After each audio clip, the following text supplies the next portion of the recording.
ನಮಸ್ತೆ friends, welcome to my channel. ನಾನು Geeta. Friends, ಇವತ್ತು ಸ್ಟ್ಯಾಂಡನ್ನು ಬಳಸ್ತೇನೆ. ಒಂದೇ ಬಿಂದಿಗೆನ ಯೂಸ್ ಮಾಡಿಕೊಂಡು ಅಮ್ಮನವ್ರಿಗೆ ಯಾವ ರೀತಿ ಸೀರೆ ಉಡಿಸೋದು ಅಂತ ತೋರಿಸ್ಕೊಡ್ತಾ ಇದ್ದೀನಿ. ಬನ್ನಿ ಹಾಗಾದರೆ ವಿಡಿಯೋನ ಶುರು ಮಾಡೋಣ. ಸಾರಿನ ಈ ರೀತಿ ಕಂಪ್ಲೀಟಾಗಿ ಓಪನ್ ಮಾಡ್ಕೊಂಡಿದ್ದೀನಿ. ಓಪನ್ ಮಾಡಿಕೊಂಡಾಗ ಸೀರೆಯ ಒಳಪದರು ಏನಿದೆ ನೋಡಿ, ಅಲ್ಲಿ ಒಂದು ಬ್ಲೌಸ್ ಪೀಸ್ ಬಂದಿರೋದ್ರಿಂದ ಆ ಬ್ಲೌಸ್ ಪೀಸನ್ನು ನಾನು ಕಟ್ ಮಾಡ್ಕೊಳ್ತಾ ಇದ್ದೀನಿ. ಹಾಗೆ ಅದನ್ನು ಈ ರೀತಿ ತ್ರಿಬಲ್ ಫೋಲ್ಡ್ ಮಾಡ್ಕೊಂಡ್ಬಿಟ್ಟು ಬಾರ್ಡ್ರ್ ಪೂರ್ತಿ ಮೇಲ್ಗಡೆ ಬರಬೇಕು, ಆ ರೀತಿಯಾಗಿ ನಾನು ಫೋಲ್ಡ್ ಮಾಡಿ ಇಟ್ಕೊಳ್ತಾ ಇದ್ದೀನಿ. ಇದನ್ನು ಬಿಂದಿಗೆಗೆ ಯಾವ ರೀತಿ ಡ್ರೇಪ್ ಮಾಡೋದು ಅಂತ ನಾನು ಆಮೇಲೆ ತೋರಿಸ್ತೀನಿ. ಇವಾಗ ಸೀರೆಯ ಒಳಪದರು ಏನಿರುತ್ತೆ ನೋಡಿ, ಅಲ್ಲಿಂದ ಈ ರೀತಿ ಕಂಪ್ಲೀಟಾಗಿ ಸೀರೆನ ಡಬಲ್ ಫೋಲ್ಡ್ ಮಾಡ್ಕೊಳ್ತಾ ಬನ್ನಿ. 1.5 ಮಾರ್ ಆಗುವಷ್ಟು ಸೆರಗನ್ನು ಬಿಟ್ಕೊಂಡ್ಬಿಟ್ಟು ಈ ರೀತಿ ಡಬಲ್ ಫೋಲ್ಡ್ ಮಾಡಿಕೊಂಡು ಎರಡೂ ಬಾರ್ಡ್ರನ್ನು ಸೇರಿಸಿ ಕರೆಕ್ಟಾಗಿ ಅಲ್ಲಿ ಪಿನ್ ಹಾಕ್ಕೊಳ್ತಾ ಬನ್ನಿ. ಈ ರೀತಿ ಪಿನ್ ಹಾಕಿ ಸೆಕ್ಯೂರ್ ಮಾಡ್ಕೊಳ್ಳೋದ್ರಿಂದ ನಾವು ಸಾರಿ ಪ್ಲೀಟನ್ನು ಮಾಡ್ಕೋಬೇಕಾದ್ರೆ ಯಾವುದೇ ಇರಿಟೇಷನ್ ಆಗೋದಿಲ್ಲ, ಬೇಗ ನಾವು ಮಾಡ್ಕೋಬಹುದು. ಪಿನ್ ಹಾಕದೇ ಇದ್ದರೆ ಕೆಳಗಿನ ಪಾರ್ಟ್ ಜರಗ್ತಾ ಇರುತ್ತೆ, ಪ್ಲೀಟ್ಸ್ಗಳು ಕರೆಕ್ಟಾಗಿ ಕೂತ್ಕೊಳ್ಳೋದಿಲ್ಲ, ಟೈಮ್ ಕೂಡ ಕವರ್ ಆಗೋದಿಲ್ಲ, ನಮಗೆ ಹಬ್ಬದ ದಿನ ಟೈಮ್ ಜಾಸ್ತಿ ಇರೋದಿಲ್ಲ ನೋಡಿ. ಇವಾಗ ಸೀರೆಯ ಒಳಪದರು ಸ್ಟಾರ್ಟಿಂಗ್ ಪಾಯಿಂಟ್ ಏನಿರುತ್ತೆ ನೋಡಿ, ಅಲ್ಲಿಂದ ಈ ರೀತಿ ಪ್ಲೀಟ್ಸ್ಗಳನ್ನು ಮಾಡ್ಕೊಳ್ತಾ ಇದ್ದೀನಿ. ಫಸ್ಟ್ ಪ್ಲೀಟ್ ಏನಿದೆ ನೋಡಿ, ಅದು ಯಾವಾಗಲೂ ನಿಮ್ಮ ಕಡೆ ಮುಖ ಮಾಡಿ ಇರಬೇಕು. ಆ ರೀತಿಯಾಗಿ ನೋಡ್ಕೊಂಡ್ಬಿಟ್ಟು 4 ಇಂದ 5 ಇಂಚ್ ಅಗಲ ಆಗುವಷ್ಟು ಈ ರೀತಿ ಪ್ಲೀಟ್ಗಳನ್ನು ಮಾಡ್ಕೊಳ್ತಾ ಬನ್ನಿ. 8 ರಿಂದ 10 ಪ್ಲೀಟ್ಗಳಾದಮೇಲೆ ನಿಮಗೆ ಹಿಡಿಲಿಕ್ಕೆ ಕಷ್ಟ ಆಗುತ್ತೆ ಅನ್ನೋದಾದರೆ ನೀವು ಅಲ್ಲಿಗೆ ಪ್ಲೀಟ್ಸ್ಗಳನ್ನು ಸ್ಟಾಪ್ ಮಾಡ್ಕೊಂಡ್ಬಿಟ್ಟು ಅವನ್ನೆಲ್ಲವನ್ನು ರೀಅರೇಂಜ್ ಮಾಡ್ಕೊಳ್ಳಿ. ಒಂದು ಮೇಲ್ಗಡೆ, ಒಂದು ಕೆಳಗಡೆ, ಒಂದು ಈ ರೀತಿ ಹಿಂದಕ್ಕೆ ಜರುಗಿರೋ ರೀತಿ ಆಗಬಾರ್ದು. ಅವನ್ನೆಲ್ಲವನ್ನು ಕರೆಕ್ಟಾಗಿ ಬರೋ ರೀತಿಯಾಗಿ ನೋಡ್ಕೊಂಡ್ಬಿಟ್ಟು ಅಲ್ಲಿ ಈ ರೀತಿ ಬಟ್ಟೆ ಕ್ಲಿಪ್ಪಿಂದ ಸೆಕ್ಯೂರ್ ಮಾಡ್ಕೊಳ್ಳಿ. ಎರಡೂ ಎಡ್ಜಲ್ಲಿನೂ ಹಾಗೆ ಮಾಡ್ಕೊಳ್ಳಿ. ಹಾಗೆ ಮಧ್ಯದಲ್ಲಿನೂ ಕೂಡ ಜರುಗಿರುತ್ತೆ, ಸೊ ನೀವು ಮಧ್ಯದಲ್ಲಿನೂ ಕೂಡ ಒಂದು ಬಟ್ಟೆ ಕ್ಲಿಪ್ಪಿಂದ ಸೆಕ್ಯೂರ್ ಮಾಡ್ಕೋಬೇಕಾಗತ್ತೆ. ನನ್ನ ಚಾನಲಲ್ಲಿ ಆಲ್ರೆಡಿ ಸುಮಾರು ವರ್ಷಗಳಿಂದ ವರಮಹಾಲಕ್ಷ್ಮಿ ಸ್ಯಾರಿ ಡ್ರೇಪಿಂಗ್ ವಿಡಿಯೋಗಳನ್ನು ಅಪ್ಲೋಡ್ ಮಾಡ್ತಾ ಬಂದಿದ್ದೀನಿ. ನೀವು ಕೂಡ ತುಂಬಾ ಇಷ್ಟಪಟ್ಟಿದ್ದೀರಾ. ನೀವೇನಾದರೂ ಚಾನಲ್ಗೆ ಹೊಸಬ್ರಿದ್ದೀರಾ ಅಂತಂದರೆ ನನ್ನ ಚಾನಲ್ಗೆ ವಿಸಿಟ್ ಮಾಡಿ ಆಲ್ರೆಡಿ ಅಪ್ಲೋಡ್ ಮಾಡಿರುವಂತಹ ಎಲ್ಲ ವಿಡಿಯೋಗಳನ್ನು ನೋಡಿ. ಈ ರೀತಿ ಸೆಕ್ಯೂರ್ ಮಾಡ್ಕೊಂಡಾದಮೇಲೆ ಮತ್ತೆ ನಾನು ಪ್ಲೀಟ್ಸ್ಗಳನ್ನು ಕಂಟಿನ್ಯೂ ಮಾಡ್ಕೊಳ್ತಾ ಇದ್ದೀನಿ. ಎಲ್ಲಿವರೆಗೂ ಮಾಡ್ಕೋಬೇಕು ಅಂತಂದರೆ ನಾನು ಆಗಲೇ ಹೇಳಿದ್ನಲ್ವ, 1.5 ಮಾರ್ ಆಗುವಷ್ಟು ಸೆರಗನ್ನು ಬಿಟ್ಕೊಂಡಿದ್ದೀವಿ. ಅಲ್ಲಿವರೆಗೂ ಇದೇ ರೀತಿಯಾಗಿ ಪ್ಲೀಟ್ಸ್ಗಳನ್ನು ಮಾಡ್ಕೊಳ್ತಾ ಹೋಗ್ಬೋದು. ತುಂಬಾ ಸುಲಭವಾದಂತಹ ಮೆಥಡ್ ಇದು. ಮತ್ತು ಕೆಲವರಿಗೆ ನಮಗೆ ಕೈಕಾಲು ಫಿಕ್ಸ್ ಮಾಡೋದು ಕಷ್ಟ ಆಗುತ್ತೆ, ನಮ್ಮ ಹತ್ರ ಸ್ಟ್ಯಾಂಡ್ ಇಲ್ಲ, ಏನು ಮಾಡೋದು ಅಂತ ಟೆನ್ಷನ್ ಇಲ್ಲ. ಆರಾಮಾಗಿ ಈ ಒಂದು ಸ್ಯಾರಿ ಡ್ರೇಪಿಂಗನ್ನು ನೀವು ಮಾಡಿ ಅಮ್ಮನವ್ರಿಗೆ ಅಲಂಕಾರನ ಮಾಡ್ಕೋಬಹುದು. ತುಂಬಾ ಚೆನ್ನಾಗಿ ಬರುತ್ತೆ ಇದು ಕೂಡ. ಇವಾಗ ಅಷ್ಟು ಪ್ಲೀಟ್ಸ್ಗಳನ್ನ ರೀಅರೇಂಜ್ ಮಾಡಿಕೊಂಡು ಬಟ್ಟೆ ಕ್ಲಿಪ್ಪಿಂದ ಸೆಕ್ಯೂರ್ ಮಾಡ್ಕೊಂಡಿದ್ದೀನಿ. ಸೆಂಟರ್ ಪ್ಲೀಟ್ಸ್ಗಳು ರೆಡಿಯಾಗಿದೆ. ಇವಾಗ ಈ ಕಡೆ ಸೆರಗನ್ನು ರೆಡಿ ಮಾಡ್ಕೊಳ್ತಾ ಇದ್ದೀನಿ. ಸೆರಗನ್ನು ಕಂಪ್ಲೀಟಾಗಿ ಓಪನ್ ಮಾಡ್ಕೊಂಡ್ಬಿಟ್ಟು ಈ ರೀತಿ 7 ರಿಂದ 8 ಪ್ಲೀಟ್ಸ್ಗಳನ್ನು ಮಾಡ್ಕೊಳ್ತಾ ಬನ್ನಿ.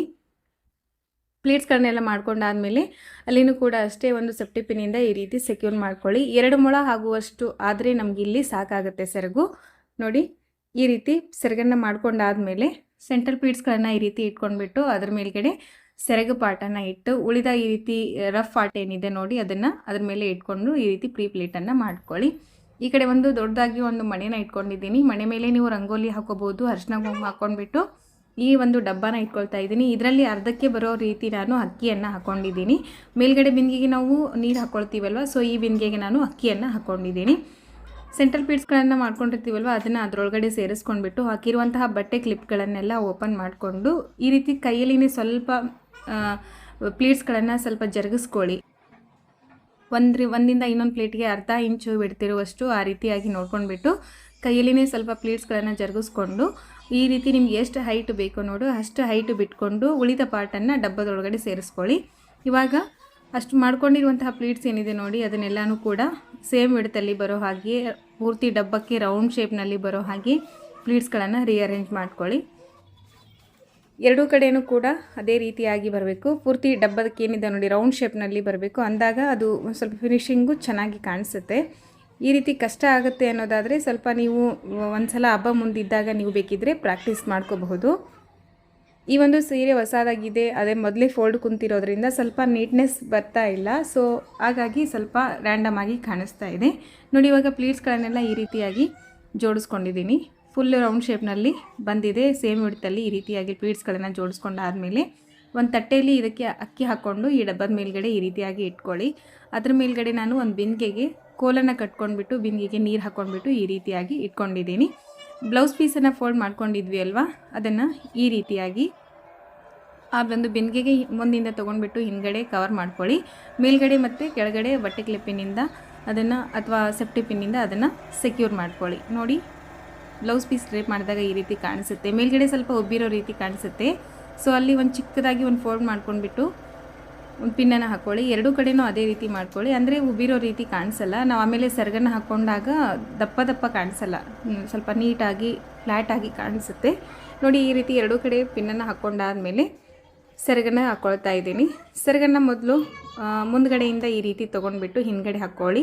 ಅಲ್ಲಿ ಹಾಕಿರುವಂತಹ ಪಿನ್ ಏನಿದೆ ನೋಡಿ ಅದನ್ನು ಓಪನ್ ಮಾಡ್ಕೊಂಡ್ಬಿಟ್ಟು ಅಮ್ನವ್ರ ಪ್ಲೀಟ್ಸ್ ಚೆಸ್ಟ್ ಮೇಲೆ ಪ್ಲೀಟ್ಸ್ಗಳು ಸ್ಟೆಪ್ ಬೈ ಸ್ಟೆಪ್ ನಾವು ಡ್ರೇಪ್ ಮಾಡಿದಾಗ ಯಾವ ರೀತಿ ಬರುತ್ತೆ ನೋಡಿ ಚೆಸ್ಟ್ ಮೇಲೆ ಆ ರೀತಿ ಬರಬೇಕು. ಆ ರೀತಿಯಾಗಿ ಅವನ್ನ ಪ್ಲೀಟ್ಸ್ಗಳನ್ನು ಅರೇಂಜ್ ಮಾಡ್ಕೊಳ್ಳಿ.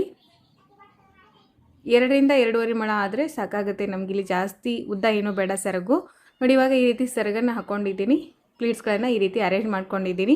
ಮತ್ತು ಆ ಬ್ಲೌಸ್ ಸೆರಗಿಗೆ ಏನಿದೆ ನೋಡಿ ಅದನ್ನು ಹಿಂದ್ಗಡೆಯಿಂದ ತೊಗೊಂಡ್ಬಿಟ್ಟು ಈ ಕಡೆ ಶೋಲ್ಡರ್ ಮೇಲೆ ಬರೋ ಹಾಗೆ ಹಾಕ್ಕೊಳ್ಳಿ. ಅದಾದಮೇಲೆ ಅಮ್ನವ್ರ ಚೆಸ್ಟ್ ಮೇಲೆ ಈ ರೀತಿ ಮುಂದ್ಗಡೆ ಬರೋ ರೀತಿ ನೀವು ನಾನು ಸ್ಪ್ರೆಡ್ ಮಾಡ್ಕೊಳ್ತಾ ಇದ್ದೀನಿ. ನೀವು ಬೇಕಾದರೆ ಸ್ಪ್ರೆಡ್ ಮಾಡದೆ ಹಾಗೇ ಸೈಡ್ ಕೂಡ ಬಿಟ್ಕೋಬಹುದು. ಈ ರೀತಿ ಸ್ಪ್ರೆಡ್ ಮಾಡ್ಕೊಂಡಾದಮೇಲೆ ಇದಕ್ಕೆ ಡಾಬ್ನ ಸಹಾಯದಿಂದ ನಾನು ಇದನ್ನು ಸೆಕ್ಯೂರ್ ಕೂಡ ಮಾಡ್ತಾ ಇದ್ದೀನಿ. ಹಾಗೆ ಅದಕ್ಕೆ ಅಲಂಕಾರ ಅಮ್ಮನವರಿಗೆ ಅಲಂಕಾರನೂ ಮಾಡಿದಾಗೆ ಆಗುತ್ತೆ. ಈ ಒಂದು ಡಾಬ್ನ ಸಹಾಯದಿಂದ ಇದನ್ನು ಸೆಕ್ಯೂರ್ ಮಾಡ್ಕೊಳ್ಳಿ. ನಿಮ್ಮಲ್ಲಿರೋ ಒಡವೆಗಳಿಂದ ಅಮ್ಮನವ್ರಿಗೆ ಯಾವ ರೀತಿ ಬೇಕೋ ಆ ರೀತಿಯಾಗಿ ಅಲಂಕಾರನ ಮಾಡ್ಕೊಳ್ಳಿ. ಈ ರೀತಿಯಾಗಿ ನಂತರ ಅಮ್ಮನವ್ರಿಗೆ ಮುಖಪದ್ಮನ ಫಿಕ್ಸ್ ಮಾಡ್ಕೊಂಡ್ಬಿಟ್ಟು ಆಭರಣನೆಲ್ಲ ಹಾಕ್ಕೊಂಡಾದಮೇಲೆ ಮುಖಪದ್ಮನ ಫಿಕ್ಸ್ ಮಾಡ್ಕೊಳ್ಳಿ. ಏಕೆಂದರೆ ಹಬ್ಬದಲ್ಲಿ ಹೆಚ್ಚು ಕಮ್ಮಿ ಆಗಬಾರ್ದು ಅಲ್ವಾ, ಅದಕ್ಕೆ. ಸೊ ನೋಡಿ ನಾನಿಲ್ಲಿ ಆರ್ಟಿಫಿಷಿಯಲ್ ಫ್ಲವರ್ಸನ್ನು ಬಳಸ್ತಾ ಇದ್ದೀನಿ. ಹಬ್ಬದಲ್ಲಿ ಆದರೆ ನೀವು ಒರಿಜಿನಲ್ ಫ್ಲವರ್ಸನ್ನೇ ಬಳಸ್ಕೊಳ್ಳಿ. ಈ ರೀತಿಯಾಗಿ ಸ್ಟ್ಯಾಂಡನ್ನು ಬಳಸ್ತೇನೆ ಯಾವ ರೀತಿ ಸೀರೆ ಉಡಿಸೋದು ಅಂತ ಇವತ್ತಿನ ವಿಡಿಯೋದಲ್ಲಿ ತೋರಿಸ್ಕೊಟ್ಟಿದ್ದೀನಿ. ವಿಡಿಯೋ ಇಷ್ಟ ಆಗಿದೆ ಅಂತ ಭಾವಿಸ್ತೀನಿ. ಇಷ್ಟ ಆದರೆ ಲೈಕ್ ಮಾಡಿ, ಶೇರ್ ಮಾಡಿ, ಕಮೆಂಟ್ ಮಾಡಿ. Thanks for watching.